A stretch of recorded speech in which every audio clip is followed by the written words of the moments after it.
Sabes de dónde vengo, sabes de dónde yo soy. Máscaras bien pintadas, la música en la ventana, mirando sentada el tiempo, su plegaria circular. Viejas tardes en la luz solar.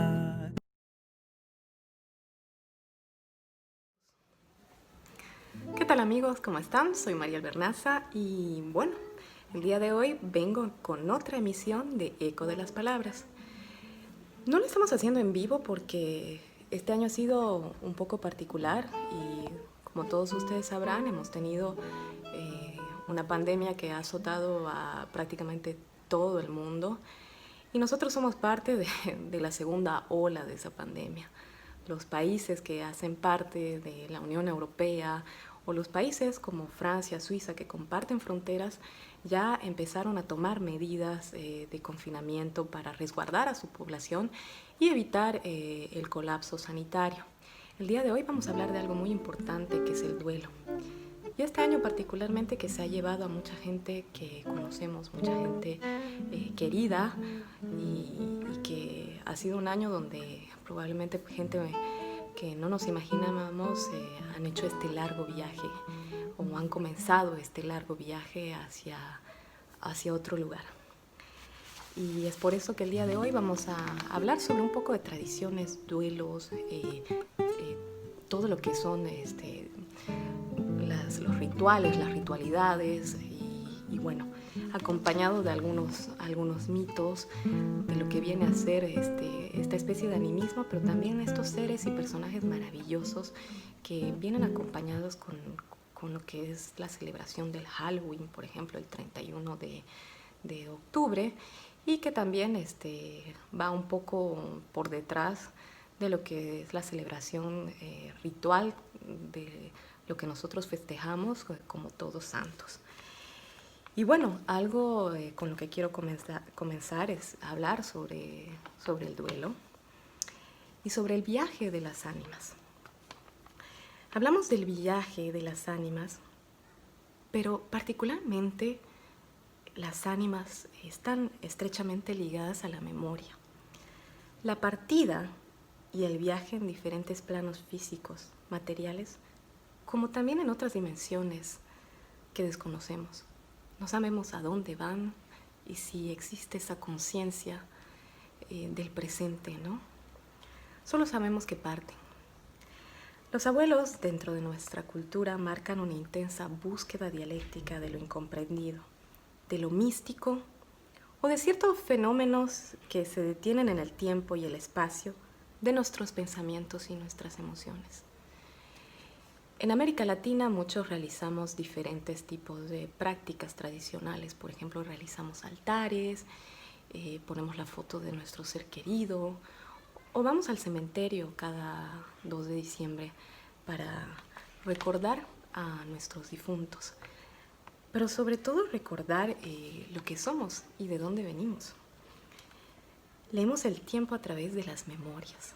Nos vamos acordando cada vez que alguien se va, nos acordamos de las cosas bonitas, nos acordamos de ese consejo, de ese murmullo, de esa palabra escondida, de esa expresión, quizás de una sonrisa o de algún detalle. Y todas esas cosas nos generan una emoción inexplicable. Tenemos fotos, existen mausoleos, tumbas para llevar flores y rezar una oración de paz. Una oración de paz para los otros, pero también para nosotros mismos.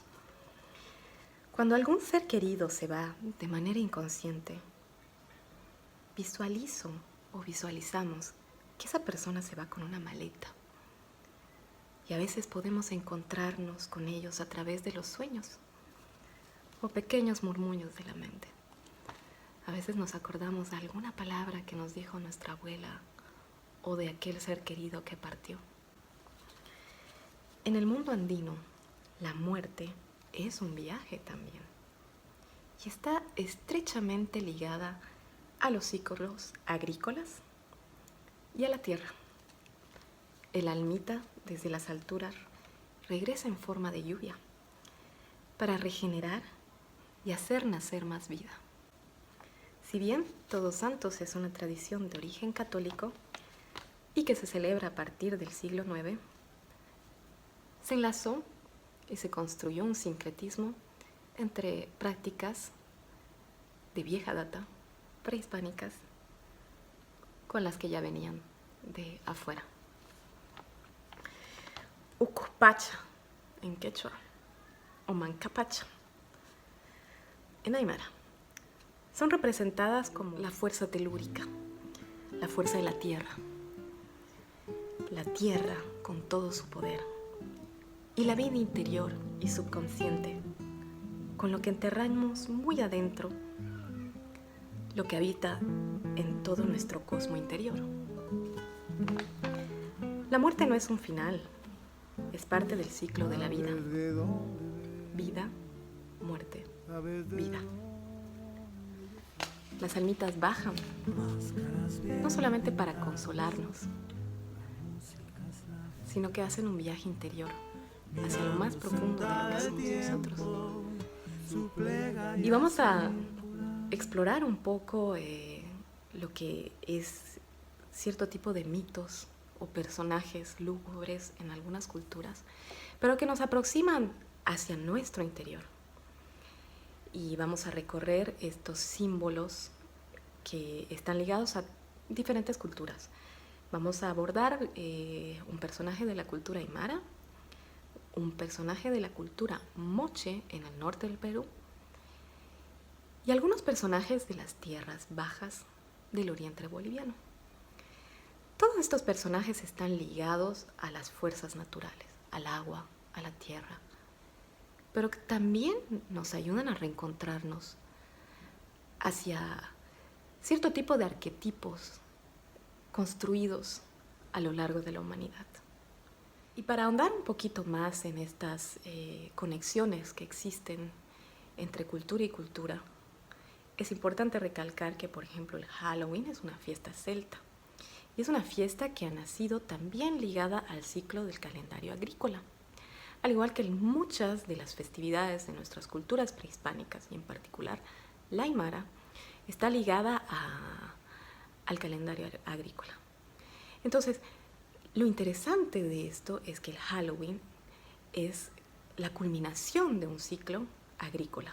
Cuando todos, en esa época los celtas, recolectaban y guardaban en graneros todo lo que fue recolectado de los cultivos para poder sobrevivir en el invierno, hacían grandes hogueras y se pintaban el rostro, se disfrazaban, entre comillas. ¿Y para qué era?, se preguntará usted. Bueno, precisamente para poder ahuyentar a espíritus malignos y espíritus que podían poseer las almas de todos los moradores en el invierno. Y uno, haciendo una conexión entre las culturas de este lado del mundo, puede encontrar que estos mitos están ligados a, como había dicho anteriormente, al calendario agrícola. Y las almas llegan cuando termina la época de la sequía. Y se van, no se van el 8 de noviembre, se van cuando terminan las lluvias. Y también culturas de las tierras bajas de Bolivia, del oriente boliviano, festejan un encuentro con los ancestros que es el Aretehuazú. Y entonces tratamos de hacer esa conexión entre diversas culturas y cuánto estamos estrechamente conectados hacia esos ciclos, hacia la naturaleza. Y cuánto de esto hacen parte de nuestra construcción identitaria y de todo ese pilar social que vivimos el día de hoy. Las tradiciones, los ritos y las leyendas es un acercamiento a lo que somos y quizás es el espejo de toda esa historia que nos viene acompañando. Así que vamos con estos pequeños cuentitos, microcuentos, narrativos y descriptivos de ciertos personajes muy importantes y tenebrosos dentro de diferentes culturas prehispánicas. Cuenta la leyenda.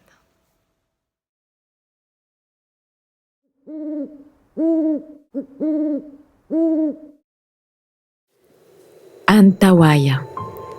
En los páramos silenciosos del altiplano divaga un ser maligno con cola de fuego, llamado Antahuaya. Se dice que sale del lago después de una tormenta, cargado de una electricidad extrema. Este espíritu está relacionado con afluentes de agua, manantiales y el paso de las estrellas fugaces. Si te asusta, puede llevarse tu ajayo, tu alma, hasta desposeerte de toda fuerza vital.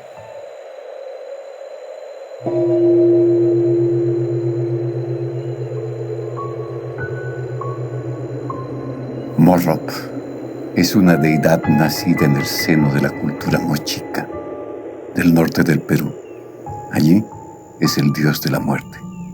Tiene el aspecto de una iguana y vigila el trayecto que transitan los humanos de la vida a la muerte. Los moches le atribuyen milagros, como hacer brotar agua en el desierto.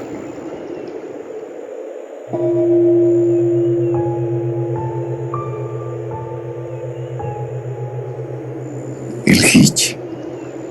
Los chiquitanos llaman Ish y Tursh a esta deidad del agua que tiene el encargo divino de cuidar las lagunas y proteger a los peces.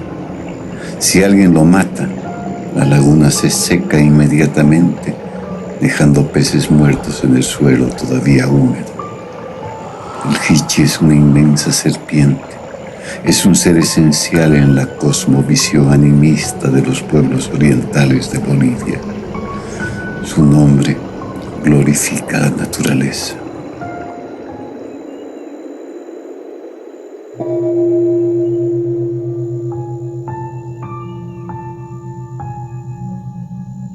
Kanibaba Kilure es la mayor deidad maléfica de la nación movima. Habita las profundidades de la selva, donde el denso follaje de los grandes árboles amazónicos no deja mirar el cielo y la oscuridad triunfa sobre la luz. Es temida por los chamanes movimas y la gente, porque tiene el don de presentarse con el aspecto de personas conocidas o animales domésticos para ganarse la confianza y luego hacer daño.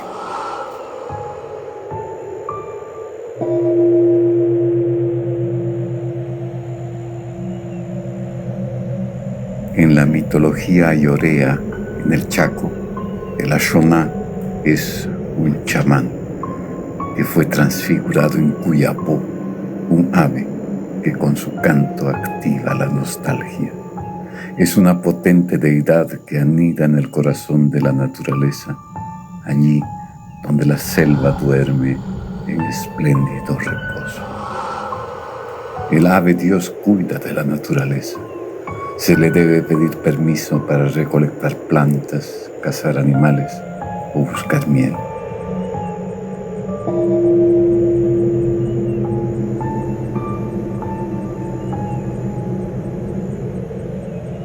Cihuacóatl, Cihuateteo. Muchas veces se oye por la noche a una mujer que llora y va gritando: hijos míos, pues ya tenemos que irnos lejos. Y a veces dice: hijos míos, ¿a dónde los llevaré? Muchos la conocemos como la Llorona, pero sus orígenes prehispánicos provienen de la Cihuacóatl.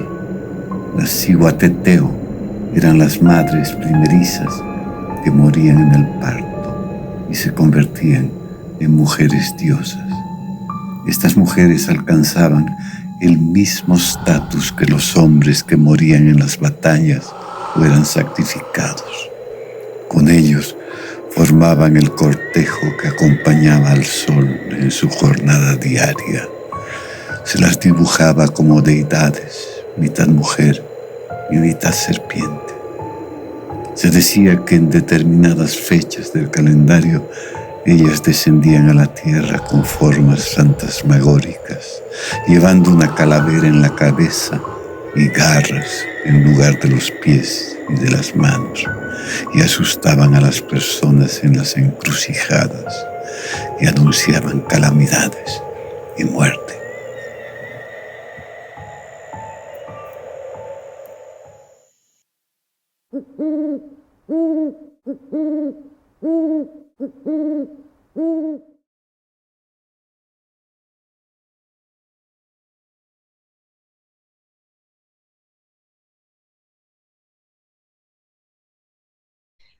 Nos encontramos con la invitada del día de hoy, Marisol Muñoz Rojas. Y bueno, bienvenida Marisol, ¿cómo estás? Bien, muchas gracias por la invitación. Mando un saludo a todas las personas que nos están oyendo, viendo, que todas esas voces latinas también les haga sentido mi voz. Marisol, cuéntanos quién eres y cómo te animaste a elegir tu profesión. Bueno, yo soy una mujer indígena de la región de Tarapacá, aymara, madre, y bueno, soy antropóloga también y máster en museología. Estudié mi formación académica en La Paz, en Bolivia, así que bueno, conocí las culturas andinas de Bolivia y también me hace mucho sentido con lo que pasa aquí en mi región de Tarapacá, ¿no? También estoy tratando de revitalizar el oficio de la orfebrería aymara, que es un oficio que se ha ido perdiendo y que es muy necesario, sobre todo para nosotros como mujeres, ya que nuestras joyas, nuestra vestimenta marca nuestra identidad también, ¿no? Exactamente. Todo lo que es el lenguaje visual se transmite también a través de de la vestimenta. Hay toda una semiótica, un mensaje que nosotros transmitimos constantemente a través de las piezas que nosotros utilizamos y llevamos a diario. Me parece muy interesante lo que estás haciendo, pero vamos a abordar el tema importante del día de hoy, así que vamos a hablar sobre el duelo y las tradiciones. Existen tradiciones ligadas a ese viaje entre la vida y la muerte. Espíritus, seres, vienen y van. Podemos citar algunas que se celebran en la actualidad, tales como la fiesta de Todos Santos, que es muy fuerte en México, también Todos Santos en Perú, en Bolivia, las ñatitas, no sé si tú alguna vez has visto esta fuerte tradición que hay en La Paz, en Oruro. Es una cosa impresionante. Yo tengo un montón de historias con respecto a las ñatitas que me han dejado impresionadas y que se celebran el 8 de noviembre. Y bueno, cuéntanos un poco sobre tu experiencia con respecto al duelo. ¿Qué es lo que te aproxima al duelo? ¿Qué es lo que tú puedes contar de estos procesos que van ligados desde el inicio de la concepción y la construcción cultural de nuestros pueblos prehispánicos y que a partir de ese sincretismo que hemos tenido a lo largo de más de, más de 500 años, porque al final, antes de que lleguen los colonizadores, ya había también sincretismo dentro de nuestras culturas prehispánicas y se iban cruzando mensajes, costumbres, tradiciones, y ahí se iba haciendo una amalgama de costumbres en diferentes regiones, particularmente del área del Collasuyo, por ejemplo, de donde tú, como bien has dicho anteriormente, es el área donde tú te has especializado. Cuéntanos sobre tu experiencia. Mira, el duelo es algo muy importante, ¿no? Para nuestra sociedad, porque si hay algo que nosotros los aymaras o las sociedades andinas tienen claro, es que vamos a morir, ¿no? Y si hay algo que valorizamos y respetamos mucho y es parte de nuestra cosmovisión, es el pasado. Porque el pasado es algo que sabemos cómo fue. Oímos a nuestros abuelos, nos transmitieron cómo fue el pasado, ¿no? En cambio, el futuro es algo incierto, donde nosotros tenemos que agarrarnos de todo nuestro pasado para poder avanzar. En cambio, el pasado es algo que no podemos dudar, ¿no? Está ahí, nuestros ancestros están ahí, los escuchamos, los oímos, los esperamos. Entonces el duelo es muy importante los rituales hacia la muerte, porque estamos recibiendo a nuestros abuelos, ¿no? Incluso a los abuelos que ya no recordamos, ¿no? No sabemos sus nombres, pero aún así sabemos y los sentimos, sobre todo en esta fecha, ¿no? Por eso son importantes las mesas, por eso es importante ir a las huacas, porque aunque no nos acordemos, sabemos que nuestras raíces están ahí. Y eso es muy importante para el mundo andino para poder avanzar hacia el futuro, ¿no? Entonces, dentro de este duelo, claro, hay distintas prácticas, van variando según el sector geográfico, pero en sí tienen la misma idea, que es tomar a nuestros ancestros y sentirnos parte de ellos y también recibir ese conocimiento, ¿no? A veces lo hacemos de forma más pensada y somos muy conscientes de esto, pero a veces lo hacemos de forma cotidiana. Sabemos que en esta fecha hay que preparar pan, sabemos que en esta fecha hay que servir lo que le gustaba, se pone un poco de trago, se ponen ciertos símbolos que nos van a ayudar a acercarnos a nuestros ancestros, ¿no? Ahora, ¿para qué nos acercamos a nuestros ancestros? Como te decía, para revitalizar nuestra identidad, ¿no? Para saber por qué estamos acá. Porque no sabemos a dónde vamos a ir mañana, ¿no? Pero sí sabemos por qué estamos acá. Yo, Marisol Muñoz, estoy acá porque mi abuelo estuvo acá, ¿no? Mi abuela, mis ancestros estuvieron acá. La región de Tarapacá, donde vivo yo, es una región desértica, mi familia es de un oasis, pero convivimos con la costa constantemente. Entonces, obviamente nuestras ritualidades van cambiando, van variando, también de pueblo a pueblo van variando. Tienen canciones dedicadas a nuestros abuelos. Lo que tú decías de las ñatitas es muy importante, ¿no? Porque el culto de las ñatitas no celebras a un familiar, porque la ñatita es alguien desconocido para ti, pero es un ancestro de alguien, por ende tienes que respetarlo y recibirlo de la misma forma, ¿no? Para la gente que no sepa lo que es una ñatita es un cráneo que es puesto en una urna y se le da la calidad como de santo, ¿no? Porque se le reza, se le pasa una fiesta, se lo respeta como si fuera un ancestro. Y eso es lo bonito de la ñatita, ¿no? Que uno pone fe, no importa que no sea tu abuelo el que está ahí, pero pone fe en lo que ha sido esa persona. Eso es lo interesante del duelo de las sociedades andinas, ¿no? Y también cómo empezamos a realizar ritos tal vez más pequeños, pero muy significativos, ¿no? Por ejemplo, muere una persona un año y tienes que esperar en Bolivia hasta el otro año para poder hacerle esa mesa, ¿no? Para que realmente esa persona esté en el espacio que tiene que estar. Dentro del mundo aymara hay 3 dimensiones, ¿no?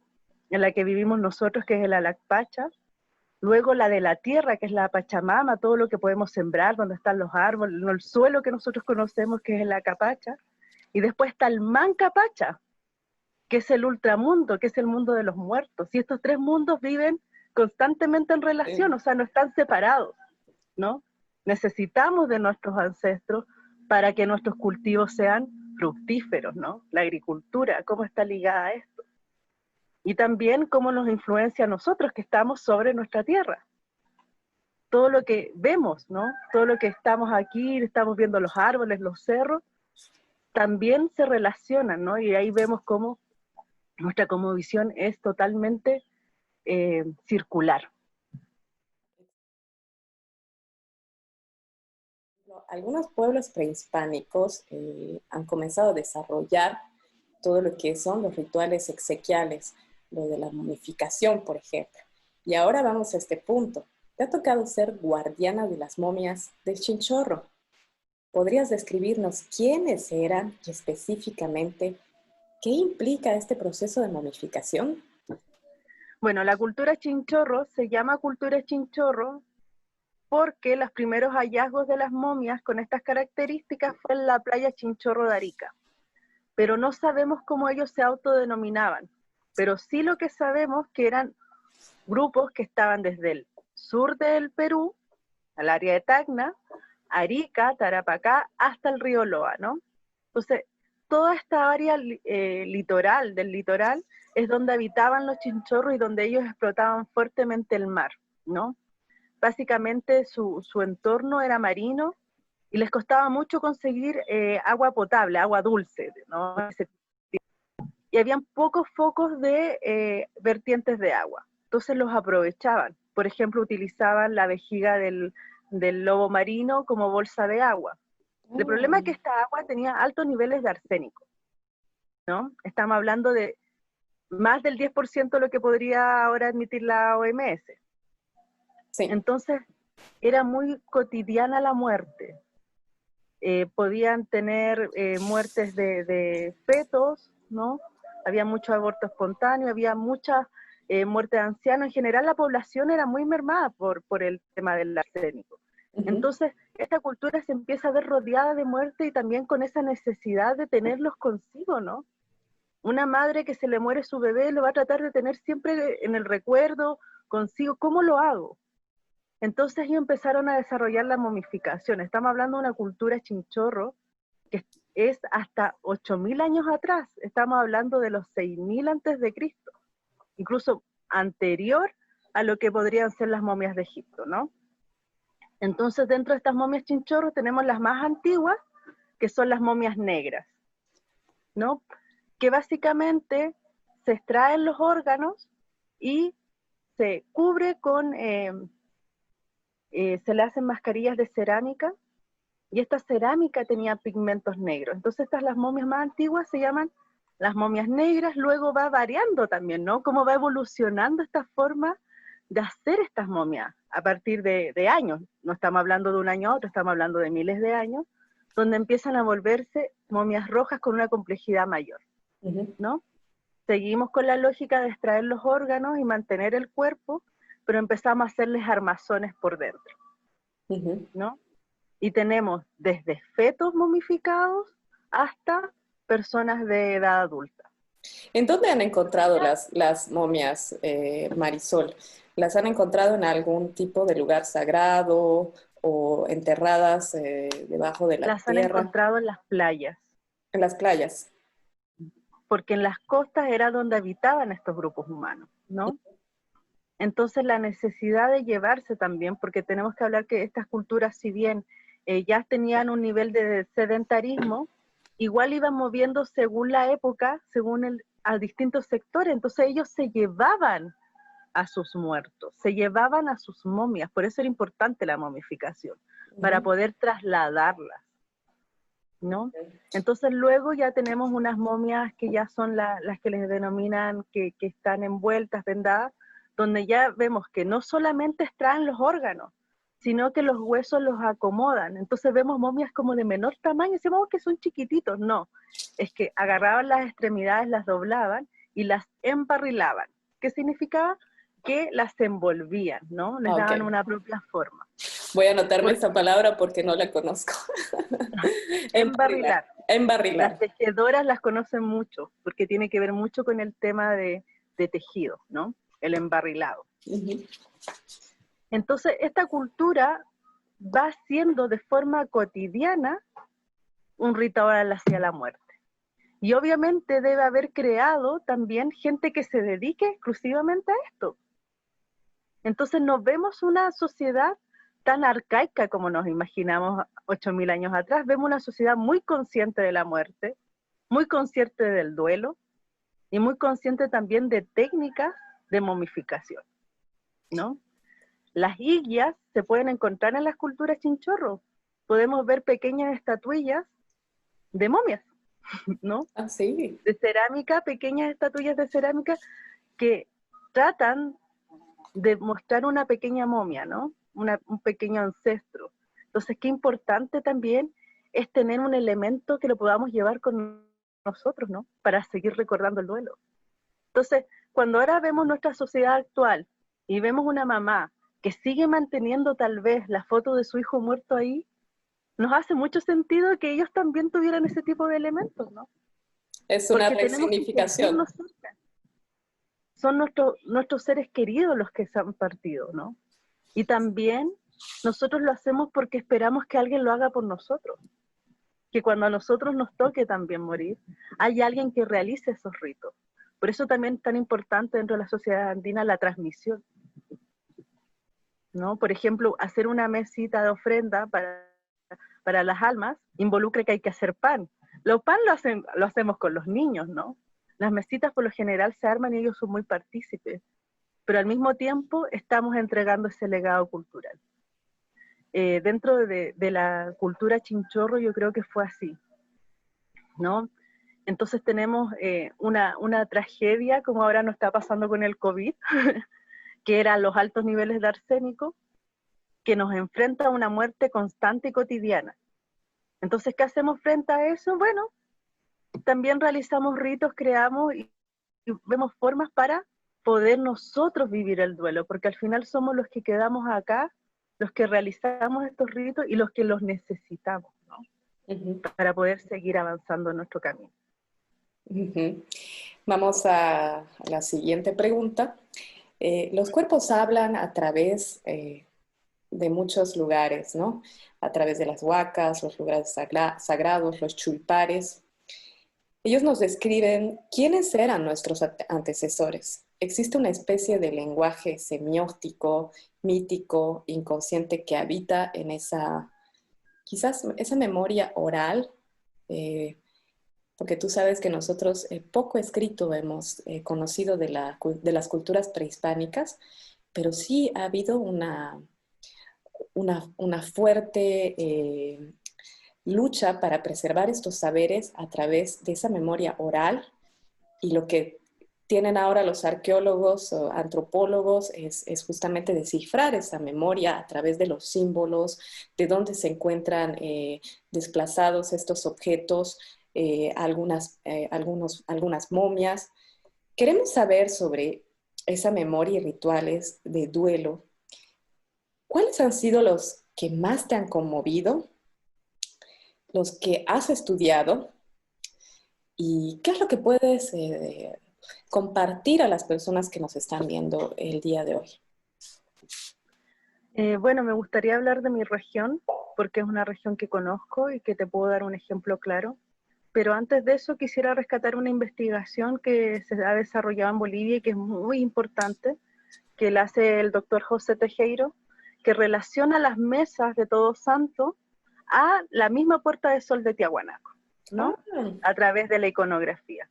Les lanzo eso para que lo investiguen, lo lean, es muy interesante, y ahí también estamos yendo hacia el pasado, ¿no? La cultura tiahuanaco, que es una cultura muy relevante, pero también que es muy antigua, ¿no? Entonces podríamos decir, bueno, pero han pasado tantos años, ya no tenemos ningún rasgo de eso, y cuando veamos esta investigación de José Tejero y la comparemos a nuestras mesas actuales, vamos a decir, no ha cambiado nada, estamos haciendo lo mismo, ¿no?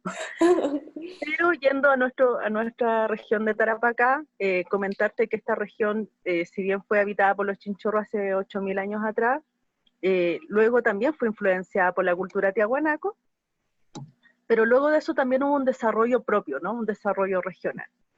Y este desarrollo regional termina cuando también es influenciado por los incas. Los incas venían a extraer a esta área sobre todo plata, ¿no? Había una mina llamada Huantajaya donde se extraía plata.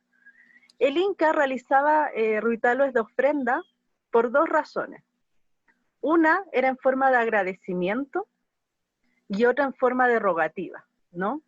Agradecemos a este espacio, hacemos una ofrenda porque nos está dando el mineral o nos está dando la cosecha que necesitamos, pero en el caso que eso sea al contrario, también realizamos una ofrenda para pedirle a la tierra que nos vuelva a dar, ¿no?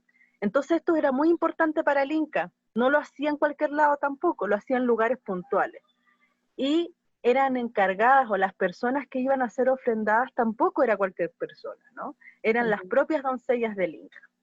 Doncellas que eran hijas de los curacas más importantes del imperio inca y que eran donadas, eran regaladas al inca para estos sacrificios. Esto era un honor.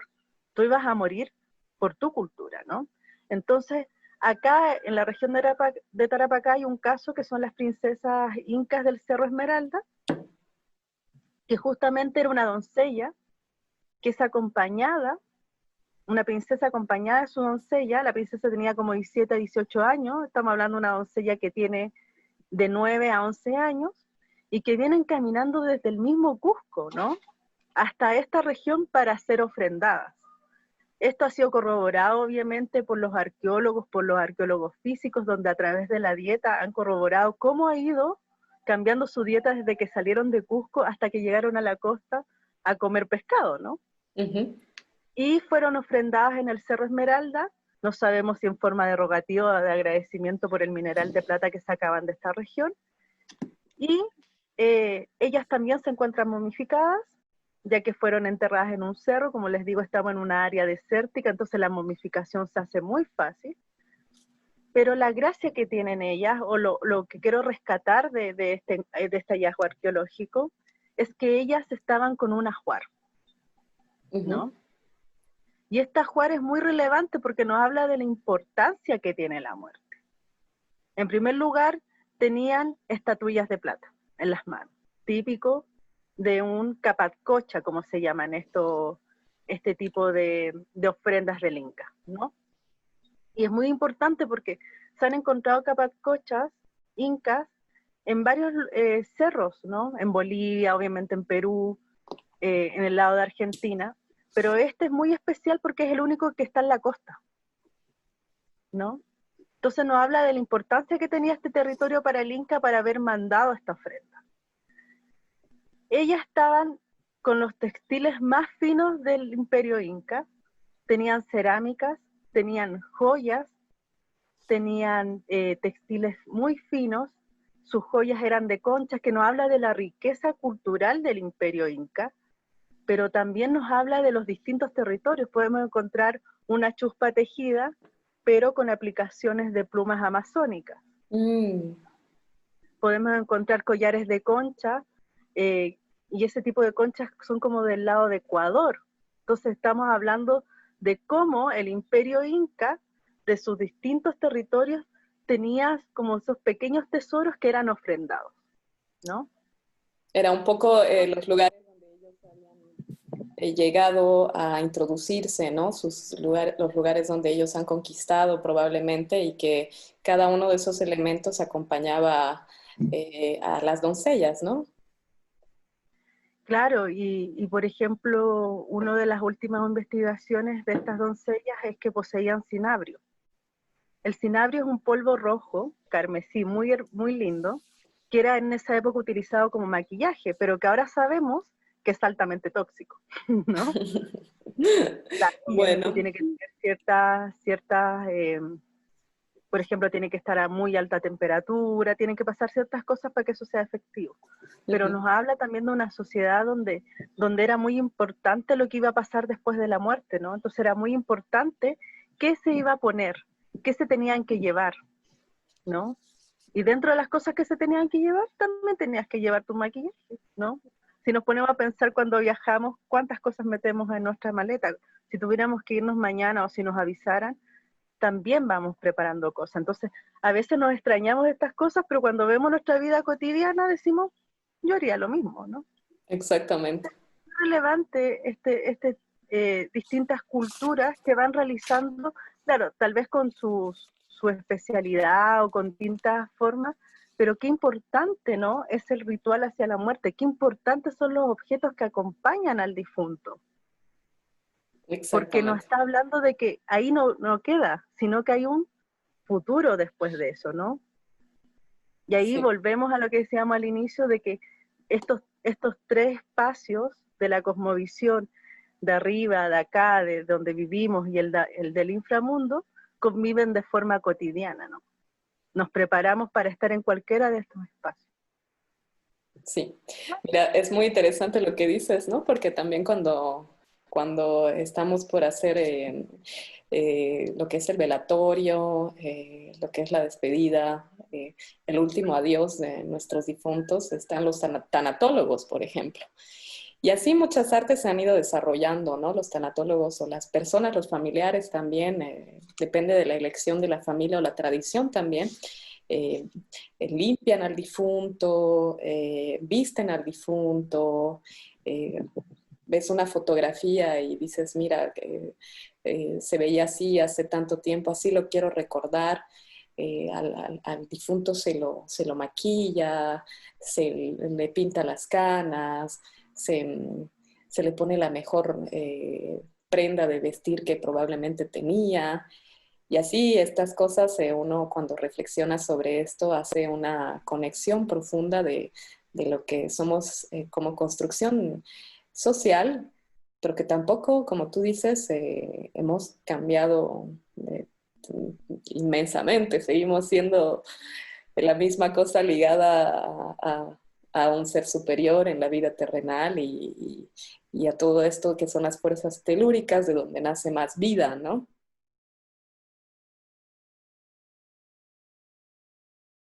Exactamente. Bueno, vamos a pasar a la última pregunta que tenemos preparada el día de hoy.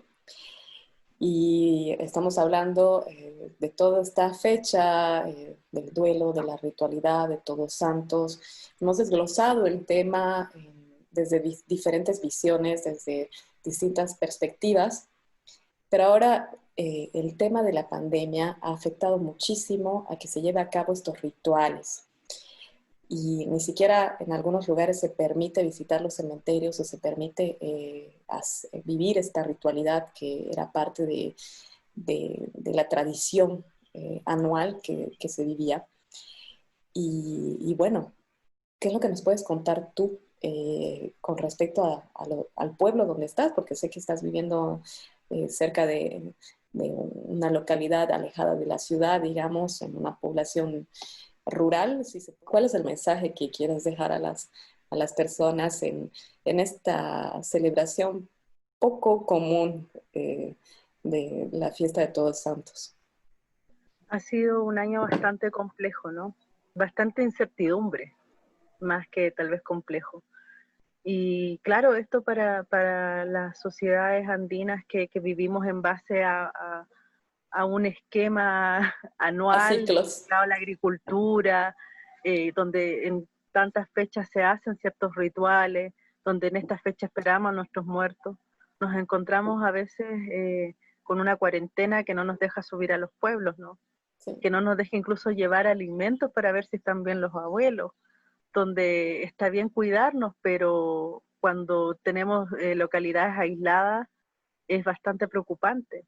Y cuando esto se empieza a mezclar con muertes, el no poder realizar el duelo o las ceremonias rituales para que esta persona se vaya tranquila a su espacio, claro, queda esta sensación de que no pude hacerlo, ¿no? ¿Cómo estará? No lo despedí bien. Entonces, si bien todos de forma personal tenemos distintas formas de aceptar también la muerte, ¿no? Hay gente que la aceptamos de forma inmediata y entendemos que esa persona ya no va a estar, pero hay otras personas que les cuesta un poco más, incluso años, el aceptar que ese ser querido ya no está. Entonces, desde ese contexto, claro, nos ha afectado esta pandemia, pero yo creo que todos estos temas tienen que ver también con una espiritualidad muy personal, porque si bien ha habido gente que no ha podido hacer los ritos, no significa que no los haya pensado o no los haya sentido, ¿no? Y este espacio de Todos Santos, donde por lo menos acá en esta área ya tenemos un poquito más de libertad para poder movernos entre los pueblos, claro, las mesas han pasado a reemplazar estos ritos que no se pudieron hacer por la pandemia, ¿no? Uh-huh. Esta ha sido como la instancia para poder que esta almita se pueda ir en paz, ¿no? Ya nos visitó y que pueda de alguna vez poder tomar su camino en paz.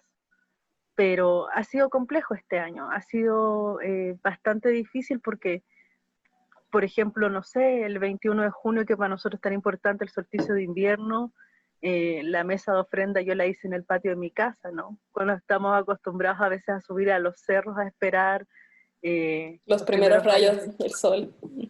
Entonces, creo que, claro, uno tiene que adaptarse. La pandemia es algo que nos ha afectado a todos por igual, pero la identidad uno la lleva estando en el pueblo, estando en la ciudad o incluso estando en Europa, ¿no?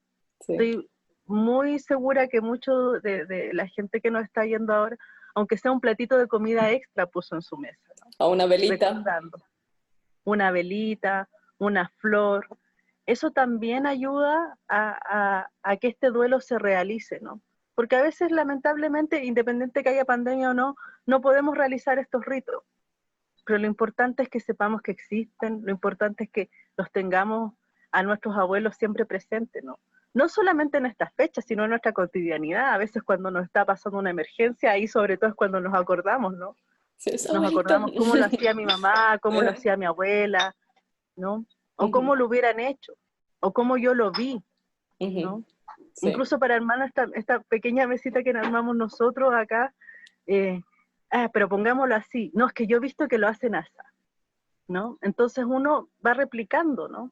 Eso Sí. creo que si bien este año nos ha tocado difícil, han habido formas. Yo estoy segura que las personas han dado las formas para poder recibir a sus almitas y también a esta hora ya empezar a despedirlas. Bueno, Marisol, te agradezco muchísimo por el tiempo que nos has brindado, por compartirnos toda esta información, muchas cosas que he aprendido de esta charla que he tenido contigo y creo que nos estamos nutriendo de cosas valiosas, no solamente hablar del rito, sino de la momificación, de, de cosas que desconocemos y que tienen su razón de ser y su porqué dentro de nuestras regiones y sacar a la luz esto a través de estos espacios que también los streamings, los programas de radio, los podcasts, no necesariamente la televisión, ¿no? Nos permite democratizar lo que es la información. Y creo que las personas que están interesadas en conocer un poco más de sus culturas hacen una búsqueda. Como tú dices, hay una búsqueda en el interior también y tiene que ver lo uno con lo otro, ¿no? Entonces, te agradezco muchísimo por el tiempo que nos has dado y bueno, espero que podamos seguir quizás trabajando un poquito más para divulgar eh, todo lo que es esta información tan importante y necesaria para nosotros, más aún para nosotros que para todos los que viven afuera del continente, de la Via Yala, como también de los que viven en el mismo continente. Sí, agradecer la invitación, la verdad es que feliz de conversar estos temas, creo que es interesante divulgarlos y espero que ahí todas las personas que nos oigan les haya hecho sentido mis palabras y hubiera sido genial también que, a ver si lo hacen, ¿no? ¿Por qué no podrían contar también cómo lo celebran? Estoy segura que todos lo celebran, pero a veces varían las formas, pero es muy interesante, sobre todo los latinos tenemos muy arraigada el tema familiar, ¿no? Sí. Entonces, es muy interesante porque también son fechas donde nos reunimos como familia. Sí, Ese ha sido mi caso, por ejemplo. Así sí, que nada, agradecerles y también hablar de estos temas es una instancia para que recordemos de dónde venimos y poder avanzar hacia el futuro. de dónde venimos y hacia dónde vamos. Muchas Exacto. gracias, Marisol. Un fuerte abrazo. Bueno, ha sido muy grato compartir con todos ustedes el programa del día de hoy. Espero que les haya gustado y que puedan difundir también nuestros contenidos y puedan compartir con sus contactos algunos de los mitos que hemos recopilado para ustedes. El día de hoy quiero hacer un agradecimiento especial a dos personas que nos han colaborado para realizar la voz en off de estos cuentos. Me acompañó el actor Luis Bredo con esa voz tan misteriosa. Y también quiero agradecer profundamente a Homero Carballo, que es un literato, escritor, poeta boliviano, que nos ha brindado de mucho material informativo y que siempre a manos abiertas a cualquier consulta él accede de manera muy amigable para compartir información, porque lo que se trata es de divulgar estos contenidos y que mientras más gente conozca más sobre nuestra cultura podamos revalorizar nuestras enseñanzas, nuestros rituales, nuestras tradiciones y lo que somos nosotros como identitariamente como latinoamericanos. Así que quiero agradecer infinitamente a todas las personas que hacen parte de este proyecto, que cada semana prepara con mucho entusiasmo el contenido que vamos llevándoles a ustedes. Y por favor no se olvide de visitarnos a nuestra página de Instagram, Eco de las Palabras. Ahí podrá encontrar los contenidos de cada uno de todos los cuentos que venimos realizando a lo largo de este mes. Así de rápido se ha pasado este ciclo. Y que bueno, si tiene alguna sugerencia, si quiere compartir alguna información valiosa, algo que usted sabe o algo que es necesario de que la comunidad, tanto en Europa como también en Latinoamérica, pueda escuchar o pueda informarse acerca de esto.